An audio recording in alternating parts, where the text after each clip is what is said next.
ಲಕ್ಕುಂಡಿಯಲ್ಲಿ ನಿಧಿ ತೆಗೆದಿರೋ ವಿಚಾರವಾಗಿ ಒಂದು ವಿಡಿಯೋ ನಮಗೆ ಲಭ್ಯ ಆಗುತ್ತೆ. ಈ ವಿಡಿಯೋಲ್ಲಿ ನಮಗೆ ಏನು ಕಂಡು ಬರುತ್ತೆ ಅಂತ ಹೇಳಿದರೆ, ಕೆಲವೊಂದಷ್ಟು ಜನ ವ್ಯಕ್ತಿಗಳು ಒಂದು ಹಳ್ಳನ ತೋಡಿ, ಒಂದು 6 ಅಡಿಯಷ್ಟು ಹಳ್ಳನ ತೋಡಿ ಅದರಲ್ಲಿ ಒಂದು ಬಿಂದಿಗೆ ಕಾಣಿಸುತ್ತೆ. ಆ ಬಿಂದಿಗೆ ಸುಮಾರು ಒಂದು 50 kg ಆಗುವಷ್ಟು ಬಿಂದಿಗೆ ಇರೋ ರೀತಿ ನಮಗೆ ಒಂದು ವಿಡಿಯೋಲಿ ಕಾಣುತ್ತೆ. ಅದರಲ್ಲಿ ಒಂದು ಪ್ಲೇಟ್ ಮುಚ್ಚಿರುತ್ತೆ. ಆ ಪ್ಲೇಟ್ನ ತೆಗೆಯೋ ಸಂದರ್ಭಕ್ಕೆ ಈ ಬಂಗಾರದ ಕಾಯಿನ್ಸ್ ಇರೋ ರೀತಿ ನಮಗೆ ಮೇಲ್ನೋಟಕ್ಕೆ ಆ ವಿಡಿಯೋಲಿ ಕಂಡು ಬರುತ್ತೆ. ಈ ವಿಡಿಯೋನ ನಮಗೆ ಈ ಪ್ರಕರಣಕ್ಕೆ ಸಂಬಂಧಪಟ್ಟಂತೆ ಒಂದು ಕಂಪ್ಲೇಂಟ್ ಬಂದು ಕೊಡ್ತಾರೆ. ಆ ಕಂಪ್ಲೇಂಟಲ್ಲಿ ಏನಂತ ಹೇಳ್ತಾರೆ ಅಂತ ಹೇಳಿದರೆ, ಈ ರೀತಿ ಈ ಲಕ್ಕುಂಡಿ ಗ್ರಾಮಕ್ಕೆ ಸಂಬಂಧಪಟ್ಟಂಥ 2 ಜಮೀನಲ್ಲಿ ಈ ಥರ ಬಂಗಾರ ಸಿಕ್ಕಿದೆ.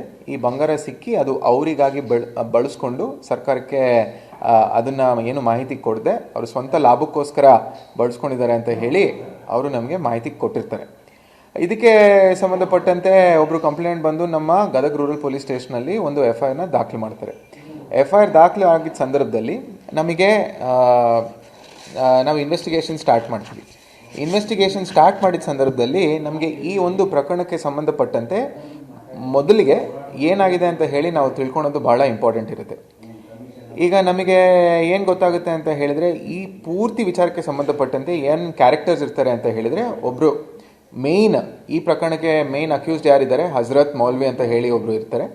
ಇನ್ನೊಬ್ಬರು ಜುಬೇರ್, ಮತ್ತು ಮರಿಯಂ, ಮತ್ತು ಸಣ್ಣ ಬಸಪ್ಪ, ದೊಡ್ಡ ಬಸಪ್ಪ, ಮಲ್ಲಪ್ಪ, ಪ್ರಭಾಕರ್, ಬಶೀರ ಮತ್ತು ಬಿಜು.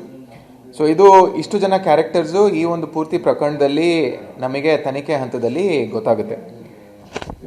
ಇದರಲ್ಲಿ ಏನಾಗುತ್ತೆ ಅಂತ ಹೇಳಿದರೆ,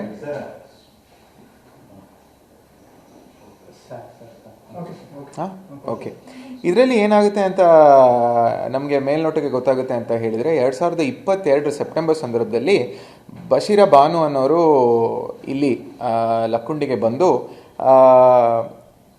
ಈ ಒಂದು ನಿಧಿಗೆ ಸಂಬಂಧಪಟ್ಟಂತೆ ಒಂದು ವಿಚಾರ ಇದೆ ಅಂತ ಹೇಳಿ ಒಬ್ಬರ ಹತ್ರ ಹಂಚ್ಕೊಂಡಿರ್ತಾರೆ.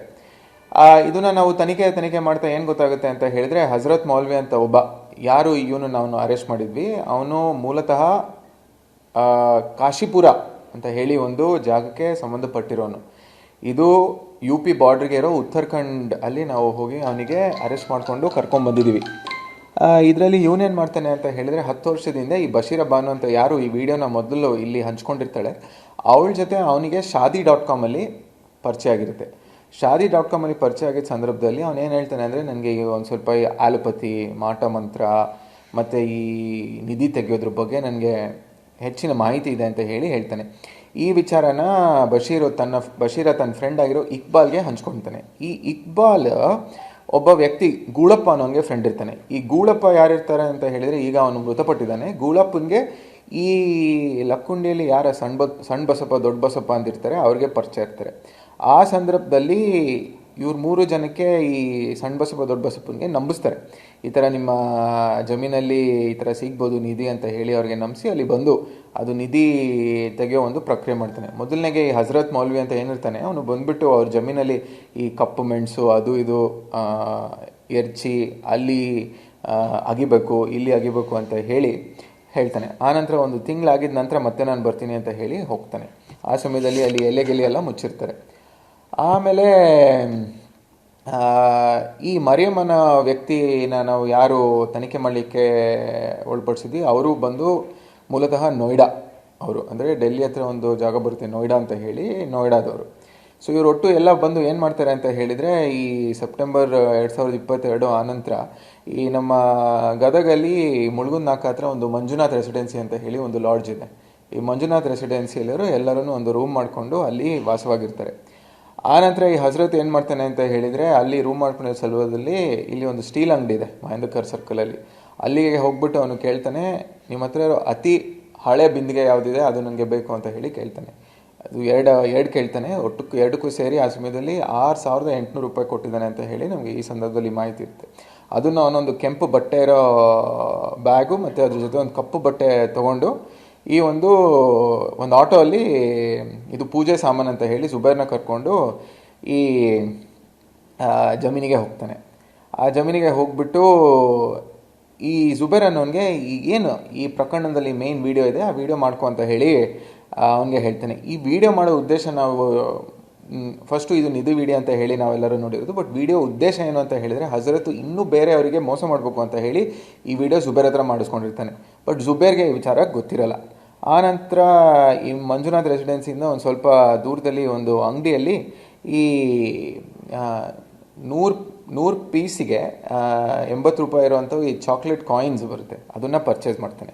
ಸುಮಾರು 2 ಗಂಟೆ ಬೆಳಿಗ್ಗೆಗೆ ಈ ಸಣ್ಣ ಬಸಪ್ಪ ದೊಡ್ಡ ಬಸಪ್ಪ ಬಂದು ಜಮೀನಿಗೆ ಹೋಗಿ ಅಲ್ಲಿ ಈ ಒಂದು ಬಿಂದಿಗೆನ ಇಡೋವಂಥ ಒಂದು ಕೃತ್ಯನ ಮಾಡ್ತಾರೆ. ಮತ್ತು ಆ ಸಂದರ್ಭದಲ್ಲಿ ಯಾರಿಗೂ ಗೊತ್ತಾಗದೇ ಇರಲಿ ಅಂತ ಹೇಳಿ ಅವನು ಭಾಳ ಚಾತುರ್ಯದಿಂದ ಒಂದು ಕೆಲಸ ಮಾಡಿರ್ತಾನೆ.